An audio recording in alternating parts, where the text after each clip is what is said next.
महमूद गज़नवी का एक मुलाज़िम हुआ करता था।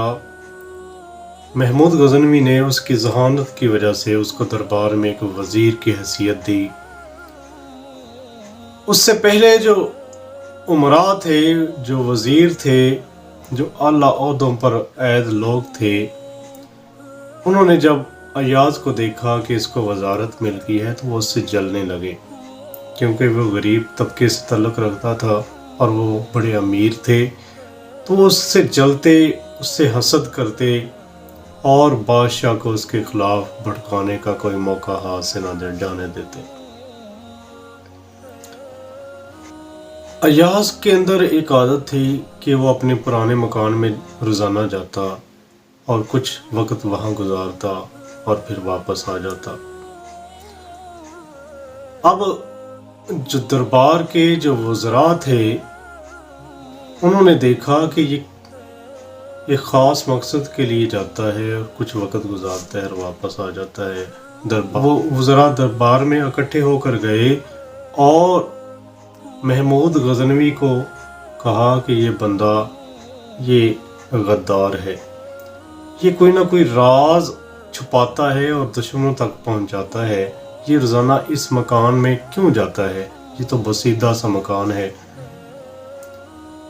महमूद गज़नवी ने कहा कि चलो देखते हैं।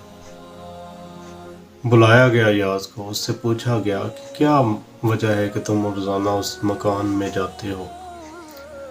अय्याज़ ने कहा कि जब मैं गरीब होता था तो वहाँ पर मैं रहता था, मेरे जूते, मेरे कपड़े मैंने एक संदूक में अपने रखे हुए हैं।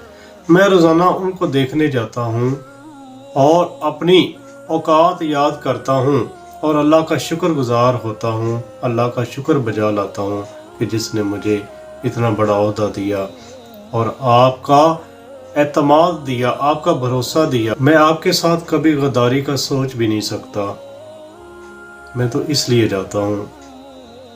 महमूद गज़नवी इस मकान में पहुँचे और देखा कि एक संदूक के अंदर एक पुराना जूता और पुराने कपड़े पड़े हुए हैं जो कि अय्याज़ के थे, और उसकी बात वाकई सच साबित हुई। और महमूद गज़नवी ने अपने वज़रा को तनबीह की, उनको ख़बरदार किया कि आइंदा अय्याज़ के बारे में कोई चालाकी या होशियारी से काम ना ले।